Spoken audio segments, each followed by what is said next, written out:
Shalom! Today, we will be reading The Creatures of Ugg, written by Sharman Castillo, out of the book Wow Stories, Volume 1, copyright 2007. The Creatures of Ugg. Once upon a time, in a far-off land, there lived a community of small, bland creatures. They were called Uggs.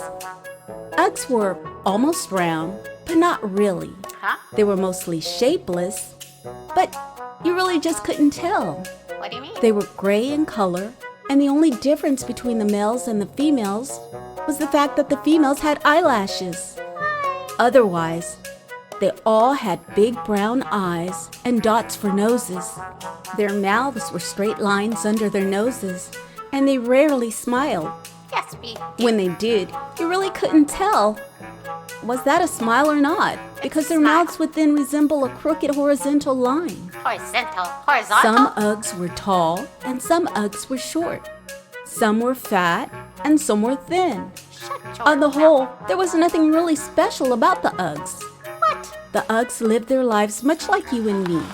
They went to work, they married and had children, and some of them attended assembly. Yes, the offering plate. They were different in their worship, though. They worshiped the self-proclaimed King Hobart, which the people knew to mean bright or shining intellect. Hobart lived on top of the highest hill. Hobart really wasn't anyone special. So special. You see, one day, maybe about 10 years ago, he got hit by a bus and lived to tell about it. So, he proclaimed that he himself was a god I'm a god. because he had been hit by the bus and then lived to tell about Want it. to hear a story? Here we go. Unfortunately, the Uggs agreed and had been worshiping him ever since. Others just lived their lives, and that was that. They worshiped nobody. Please, that crazy guy on the hill. Really? A religious family. Bobby B. Mother Sniddle yelled. She's always yelling. Oh, Bobby B said under his breath. What, Mother? He was slightly irritated because he had been outside playing with his friends. Go and find your sister, love. It's time to go and worship the great Hobart, Mother said with a smile. She then turned back to walk into the house, but was stopped by a question. Find which one? Bobby B asked. He had two after all. Twiddle, silly. The only one we have to look for every time it's time to worship the great Hobart. Mother shook her head as she walked back inside the house humming. Oh, Bobby B said. He agreed with his mother, though. Every single time it was time to worship the great Hobart, Twiddle had to be found. He knew exactly where she was. She was in the bluebonnet pasture, looking into the sky. Twiddle was always asking stupid questions like, where did we come from? Who made the world? What happens after we die? It was especially irritating when she would ask questions like, why in the world do we worship Hobart the Terrible? Bobby B loved Hobart. Sometimes when he went up to the highest hill, to Hobart's huge, beautiful house, Hobart would stand on his balcony and throw down gumdrops. You're so Just the best gumdrops. As he neared the bluebonnet field, he saw his sister. He didn't feel like going all the way into the middle of the field, so he called from the Twiddle, edge. Mother wants you. Twiddle, it's time to go and worship Hobart. Again. Bobby Are you yelled. kidding me? Go away, Twiddle yelled. It was so frustrating to her because week after week, she had to go through this ridiculous ritual of worshiping Hobart. He was nothing more than another Ugg, like them all. I'm not going, and neither should you, Bobby B. Girl, hush your mouth. Well, you better come on now, or Mother will be here to get you like last time and embarrass you in front of all the others. Snatched you. Bobby B reminded her. Reluctantly, Twiddle rose up and followed Bobby B home. Yes, I guess I don't want to partake in that fiasco again. Oh, Twiddle, there you are. You're always the one to make us late. Sorry, Mother. You really should learn to manage your time more, my dear, Mother said. She motioned for Twiddle and Bobby B to come and walk with her. Mother and all of the other Uggs who worshipped Hobart were on their way to the highest hill, where they met weekly to dance in a circle and throw flowers. They also sang some songs of praise to him. Hobart would come out onto his balcony to enjoy the songs of praise that were being sung to him. Mother, I manage my time just fine. I just don't get why we bothered to do this. Hobart is an Ugg, just like you. What? Her or him? Twiddle said, pointing first to her mother and then to two other Uggs. Her mother motioned for her to lower her voice because she might be overheard. Look, we have gone over this time and time again. Hobart is special, Twiddle. He was hit by a bus. And he lived to tell us about it. A bus, Twiddle. A bus. Mother told her with passion. Sister, is that Yes, you Mother. walking with your children? Yes, I have the Come children on with over me. here and join our circle. Absolutely, I'm coming. Twiddle looked at her mother, but had to suppress a smile. However, she did continue because the subject was too important to Wait, ignore. Mom, before you go. Mother. So what if Hobart was hit by a bus and lived to tell about it? My appendix ruptured inside me, and I lived to tell about it as well.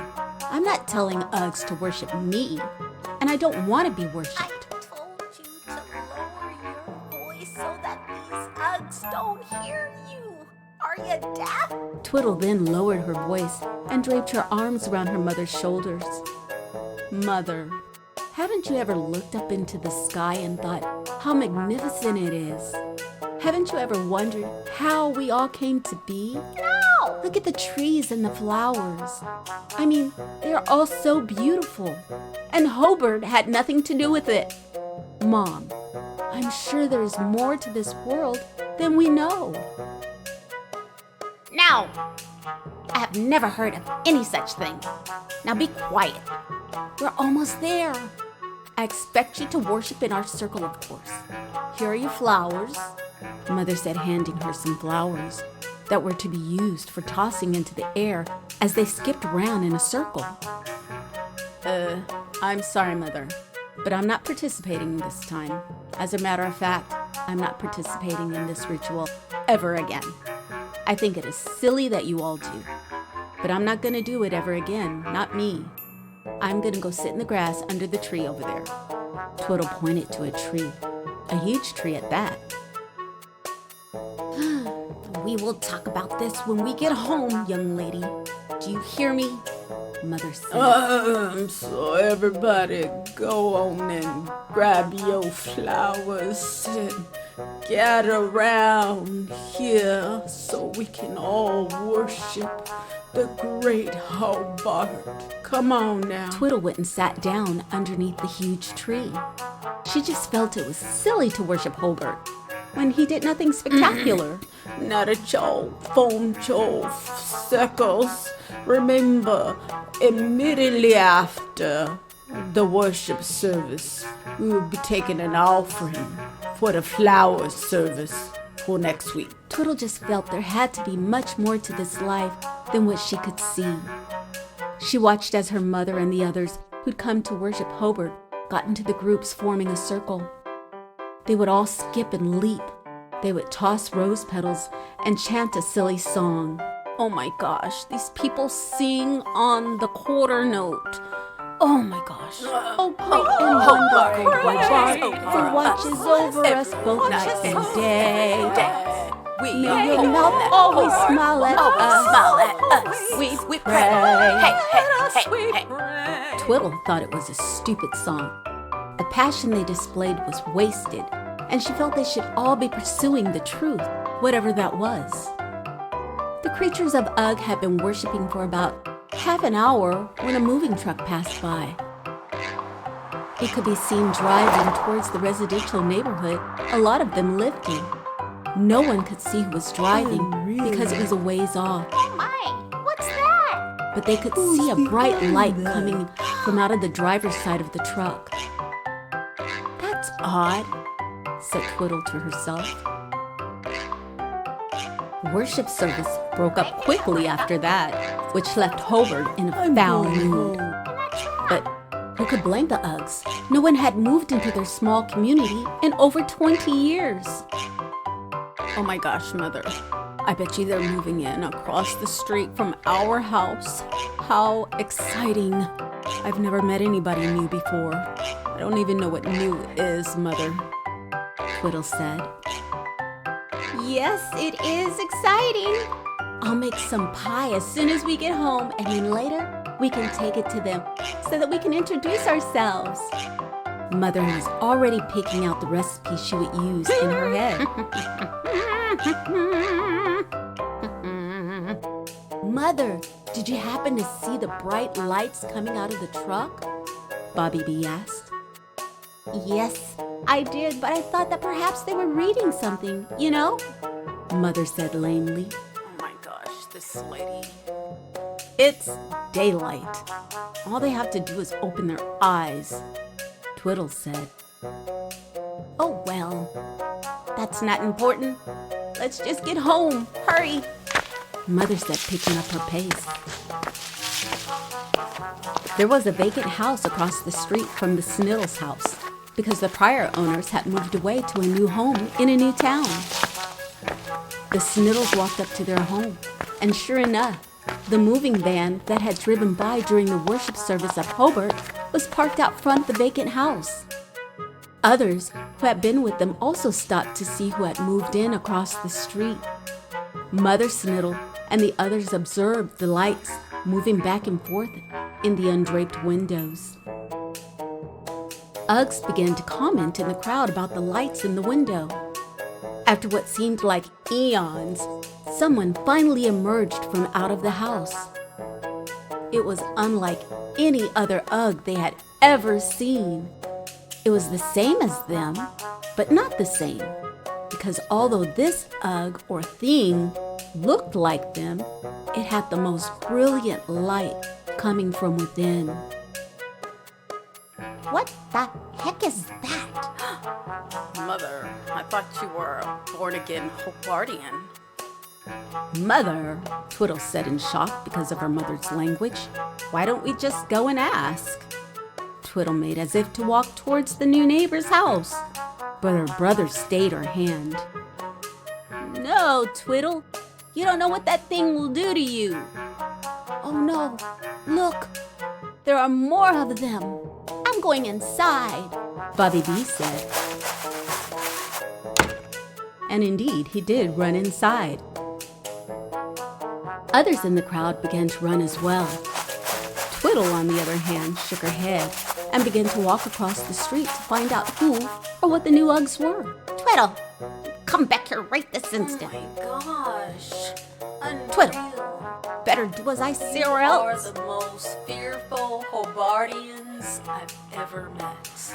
Oh, Mother, Twiddle said. But she did turn around and obey her mother because it was the right thing to do. She did, however, stop there because no matter what, she was not going to worship Hobart. Twiddle and her mother, along with about a dozen other Uggs, looked on as a smiling creature who appeared to be an Ugg of light came out of the front door, followed by a smiling female Ugg of light, who was also followed by two smaller smiling Uggs of light. They all smiled and waved at the small crowd gathered across the street from their home. I felt uncomfortable. When they didn't get not one response, they simply went to the moving van and removed the last of their boxes and furniture. When what appeared to be the father of the family took the last lamp off the truck, he turned around and smiled and waved goodbye to everyone who was still standing outside.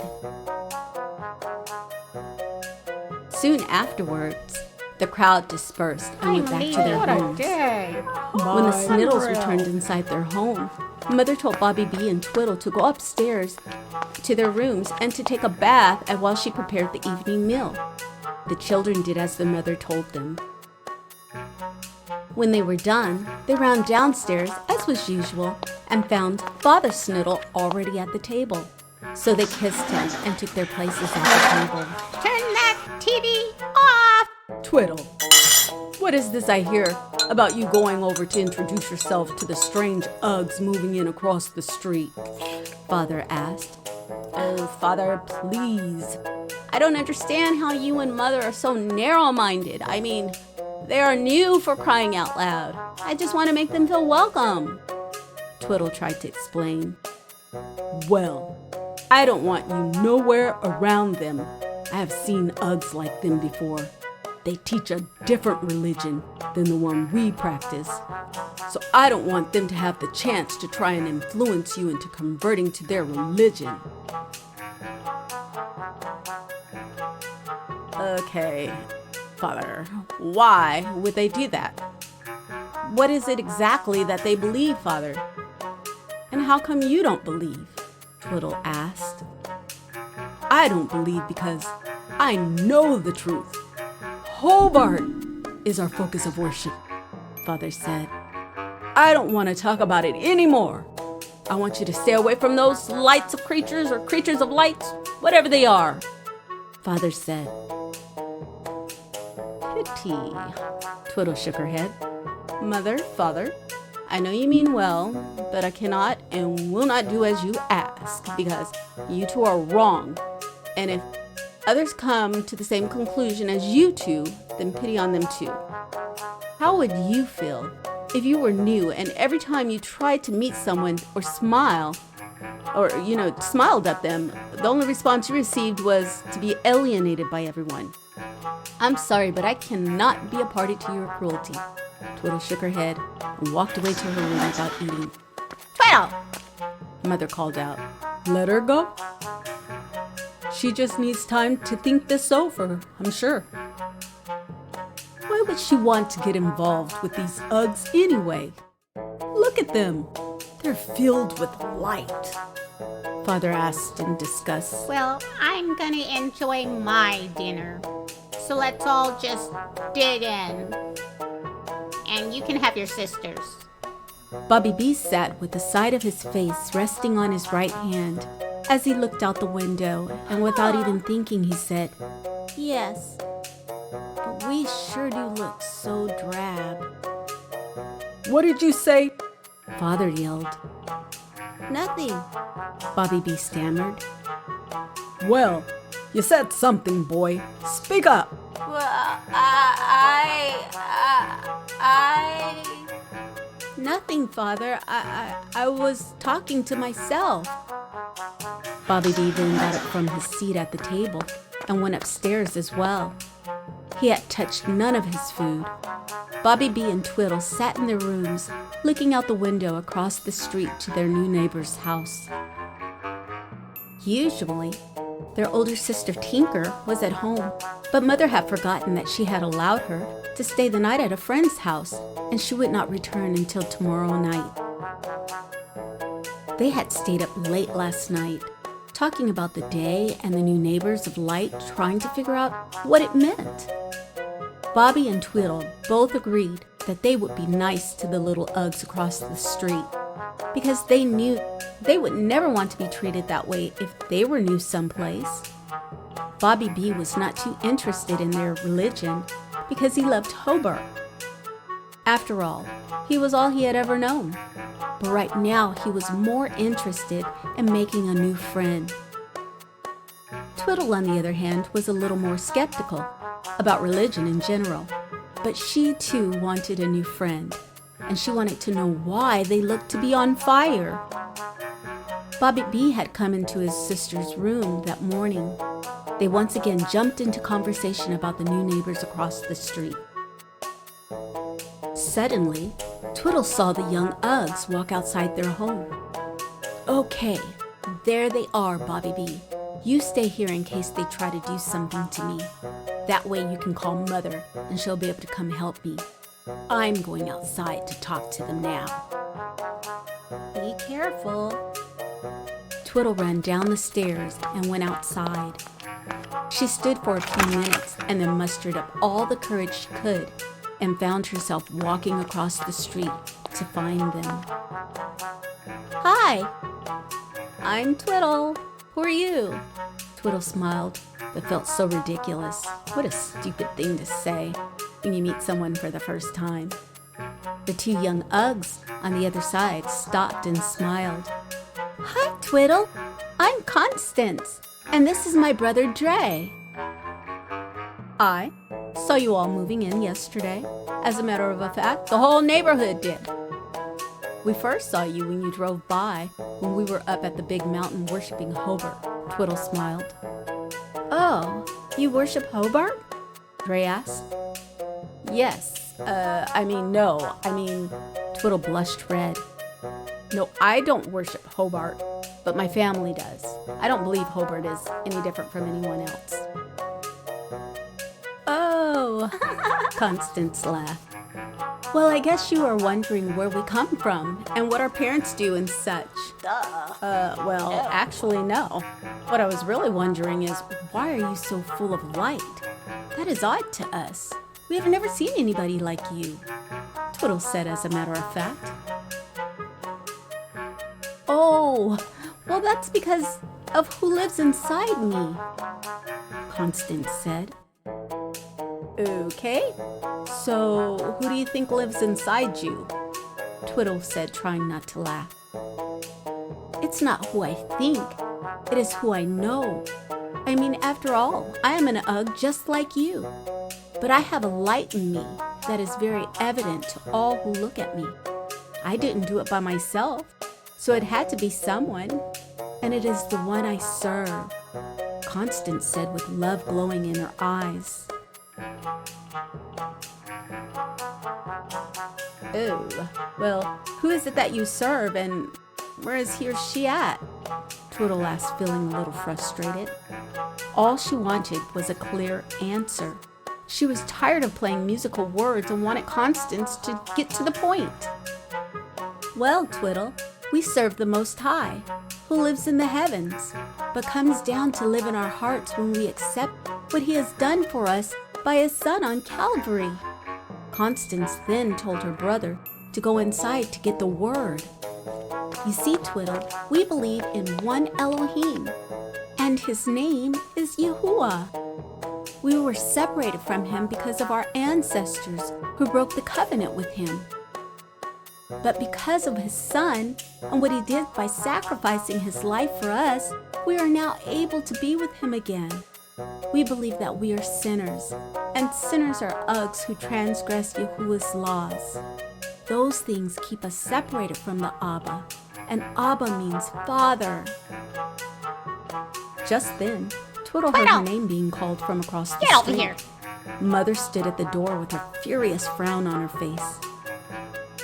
Twiddle blushed and was about to turn and run off when Dre ran back outside.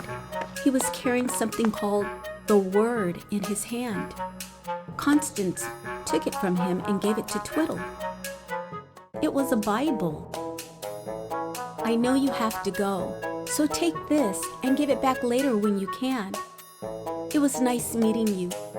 Maybe we can be friends, and when school starts again after the summer, maybe we can hang out.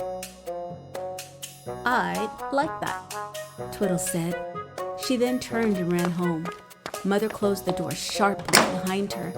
As she came inside the house, she marched to the bottom of the stairs and yelled up for Twiddle to come back down. Yes, Mother? Twiddle said a little nervously. Don't you yes mother me. You purposely disobeyed your father and me. You will stay in your room for a week by yourself. Tinker just called, and the Applebees have asked her to go with them on a holiday to a camping trip. I gave her my permission, so you will be in your room by yourself. Do I make myself clear this time? That means you stay out of that room, Bobby B. Mother yelled. How will I eat, Mother? Twiddle asked. Don't be smart. You'll come down and eat with the family, of course. Now get upstairs and no TV. Read a book. Mother then turned away. Twiddle watched from the top of the stairs as her mother marched off. I am upstairs. Oh well, that would give her time to read this book. So Twiddle sat down and began at the beginning of the book. It said, "In the beginning, Elohim made the heavens and the earth." Twiddle's heart began pumping very fast. She was so enthralled by the story that she kept reading and reading. Twiddle had just begun to read about the radiance on the face of an Ugg named Moses when she heard her mother coming up the stairs.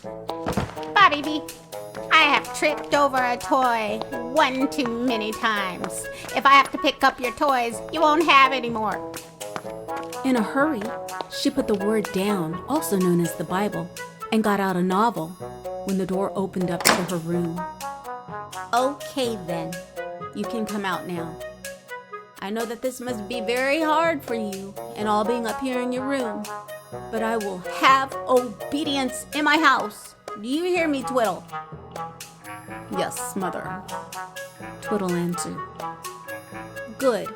Now go and wash up and then go downstairs." Twiddle complied, and after she had finished all of her toiletries, she ran downstairs and sat at the table. Her mother prayed and asked Hobart to bless their food, Bless our although food. Twitter knew that he could not. And Bobby B was also coming to the same conclusion that he probably could not. The family sat down and began to eat their food. Every so often, Twiddle would look up to see her mother or father staring at her in the most peculiar kind of way, and she wondered why. But she didn't have to wonder long, because her tactless brother broke the silence. "So, what's up with your face and hands, Twiddle? Are you sick?" Bobby B asked. I don't know what you mean. I feel fine. Twiddle said. Well, you sure don't look yourself, Twiddle. Your color looks a little lighter. You look a little pale. Are you sure you're all right?" Mother asked in concern. Believe me, if I were sick, you would all be the first to know it. Twiddle answered to reassure them. They all knew that she didn't handle sickness very well. Why would they ask such a silly question? After dinner, Twiddle helped Mother with the dishes, but as soon as she was done, Mother had her go right back up to her room. She was quite fine with going to her room because she knew that the Word, or rather the Bible, was waiting for her to return. So, to her room she went, and then she jumped on the bed and pulled the book from underneath her pillow.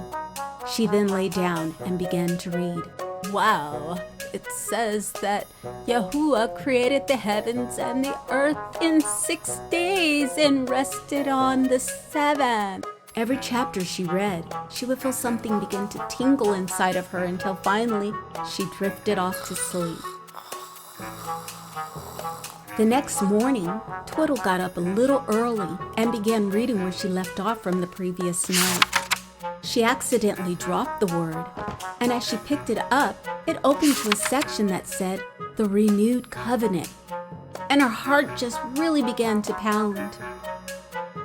She marked the place in the chapter she previously was in and began to read the Renewed Covenant. She had been reading a half an hour when her mother called for her to come down Twiddle. to breakfast. Come down here and eat. Twiddle got up and ran to the bathroom. She washed her face and brushed her teeth. She closed her eyes and thought about the way this book said the world was made. She had also began reading the New Covenant, which explained the chronological birth order of an Ugg named Yeshua. The book said that he was the savior to the true Uggs of Yasharel. She was just so excited. She just couldn't understand it. But all along she knew that there had to be more to this world than she could see. I knew it. I tell you, I knew it. She knew for a fact that Hobart hadn't done any of these things that this Elohim Yahuwah had done. And she just couldn't wait to start reading again after breakfast. Good morning, family. Twiddle said happily. Good morning, my dear, Mother said from the kitchen. She was making a plate for Twiddle. As soon as she was done, she turned and walked towards the table. but she dropped everything in her hands and ran to Twiddle. What's wrong with you? I told you not to go over to those other Uggs' house the other day. And now look at you. You're definitely changing somehow, Twiddle. Come on, Bobby B. Go get in the car. We're taking your sister to the doctor's. Miss Sniddle was frantic. Mother, I'm not going anywhere. I have never felt better in all of my 16 years on this earth, Twiddle said. Well, then what is wrong with you? Mother yelled. Mother, really? What is wrong with you? Look at yourself. I mean, Twiddle, go look at yourself. Twiddle got up from the dining room table and went to stare at herself in the bathroom mirror. She was shocked at what she saw. In her heart was a little flame, and it was burning softly. The soft glow of the light in her heart gave an iridescent glow to her skin. That must be why her family thought she was looking sick last night. Twiddle said to herself, wow, that word must really be true. Because not only was she changing in her mind, but her outer appearance was changing as well. Twiddle ran out of the bathroom and ran to her mother and kissed her. Mother, I'm not sick. Please rest assured that I'll be fine, I promise you. What did that girl say to you the other day, Twiddle? I want to know right now. Mother said, well, she told me what she believed, Mother, and everything she said made very good sense. She told me that she worshipped Yahuwah and that he created the earth and the sky. She said that even we, the Uggs, were created by him. Mom, there is so much. Maybe by the end of the week, I can sit down and tell you. You go to your room right now, young lady. And when your father gets home today, he'll have a good talk with you. Do you hear me? Mother was very angry. Twiddle was more than happy to go to her room. She did not dare tell her mother about the word for fear of her taking it from her. She went upstairs to her room and locked the door this time because she knew that her mother would come up at any time. She picked up the word and read the first 5 books of it by the time it was almost time for her father to get home. She set the word down under her pillow. She got down on her hands and knees and began to pray to the Elohim she had just heard about. Dear Mr. Yahuwah, it is nice to meet you. I am Twiddle. All of my life, I have felt that there was more to this life than what we really knew about, and one day when I was older, I had planned to pursue it. But it seems like you came to me first. I want you to know that I believe everything you said in this book here, and I'm thankful for the love you showed us by sending your son. I would also like to invite you and him into my heart forever. I repent for my transgressions against your law, but I have to find out what it is, and then I will do it.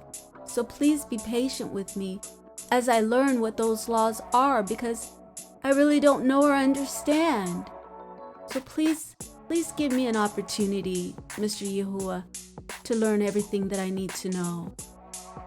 As soon as she said that, a brilliant light came forth from her, and she stood and began praising Yahuwah. Oh, thank She you. ran to the mirror Thank in her you. room and rejoiced at her transformation. Oh my gosh, thank you. Then she became fearful because her parents and everyone else would know. But then she remembered also that if she were ashamed I will of this never be new ashamed. relationship I'm she so was having with thankful. Yeshua, Thank you. then he would be ashamed of her when he introduced her to his father. So she wasn't willing to go through that. She knew that Yahuwah was real because, come on, look at the change in her. This must be why the Uggs across the street glowed, because they know Yahuwah. And that is why her family and everyone else in town are gray, because none of them know Yahuwah or his son, Yeshua. They only know Hobart, the imposter. Outside, Twiddle heard a car door slam and somebody run into the house. She knew it could not be her father because he had come home a half hour ago. She was curious, but she knew she couldn't go downstairs till Mother called her. Suddenly, there was a loud scream and voices raised in anger. Fear gripped Twiddle like a glove, and she bolted out of her room. As she was coming down the stairs, she could hear her mother yelling at someone, and that someone turned out to be her older sister, Tinker. So Twiddle tiptoed to the entrance of the kitchen and gasped audibly, but still no one acknowledged her presence. Sitting in the kitchen at the table was her very own sister, Tinker, glowing just like her. She rushed into the room. Mother Sniddle looked up as Twiddle ran into the room. She let out a heart-wrenching scream and fainted dead away. "Oh, Mother, you're so dramatic.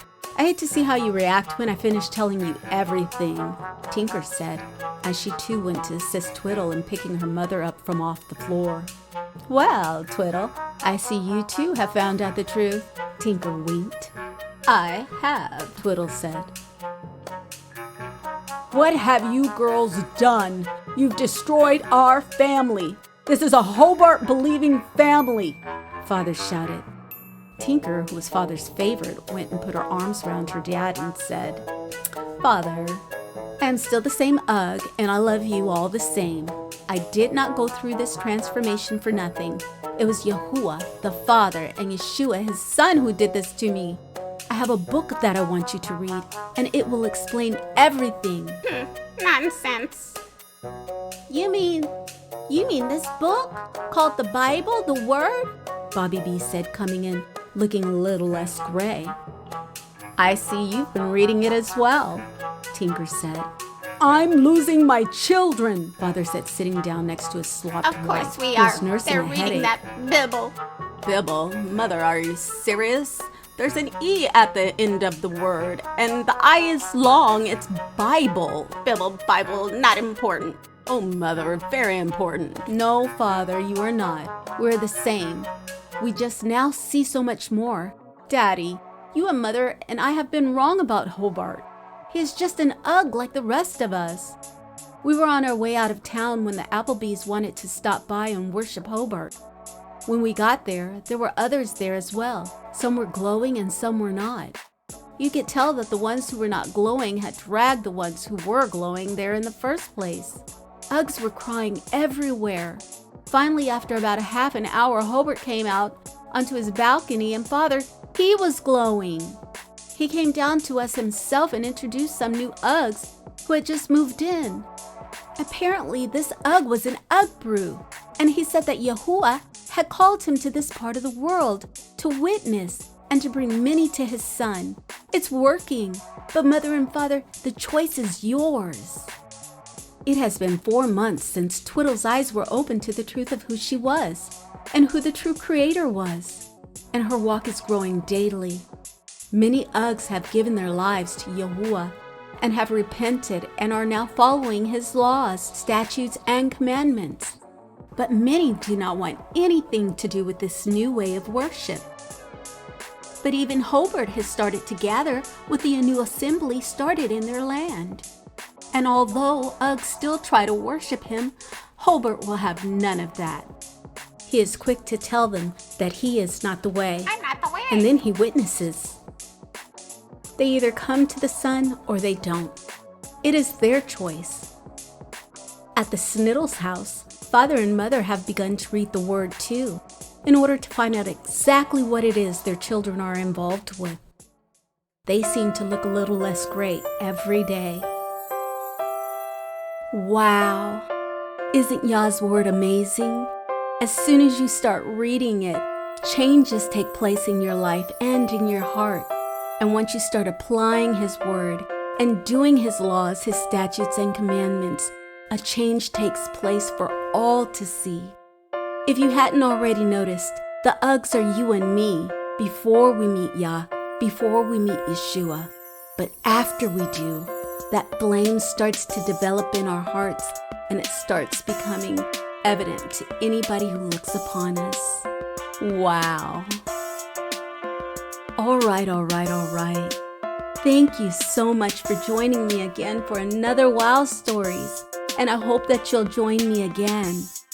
You know, brothers, sisters, and little Yaladiym, once we pick up Yah's word and we truly apply it to our lives, how can the world not see our light? Isn't that what we are all called to do and all called to be? Vessels of light to draw not only our lost brothers and sisters, but to draw the world, the rest of the world, to our light, so that we can introduce them to the Most High, our Abba Yahuwah, and to Yeshua, his son. Amazing. So once again, all praises to our Abba and to his beautiful son, Yeshua. And I hope you'll join me again for another Wow Stories. And until next time, Shalom.